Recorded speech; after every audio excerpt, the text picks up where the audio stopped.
আসসালামু আলাইকুম। ফারজান ইসলাম রিমি চলে আসলাম শর্ট একটা ভিডিও নিয়ে। আজকে আপনাদের দেখাবো রুই মাছ দিয়ে পেঁপে রান্না করে। এই যে পেঁপেগুলো আমি কেটে নিয়েছি এভাবে ছোটো ছোটো টুকরো করে। এখন আমি মাছটা একটু ফ্রাই করে নিচ্ছি। দিয়ে দিচ্ছি হালকা করে একটু তেল। আমি তেল ঝাল মশলা একটু কমই খাই, তো আমি তেলটা একটু কমই দেবো। তেল এখন আমি তেলের মধ্যে ফ্রাই করে নিচ্ছি।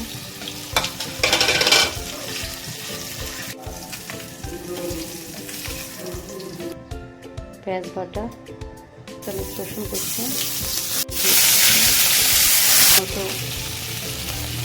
হলুদ গুঁড়ো দিয়ে দিচ্ছি, একটু মরিচ গুঁড়ো। মশলা খুবই কম খাই, এক হাত মতো দিলাম, হাফ চা চামচ ধনিয়া।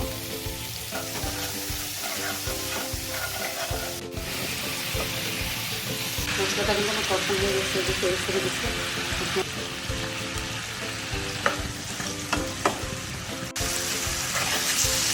আমি অ্যাড করে দিচ্ছি।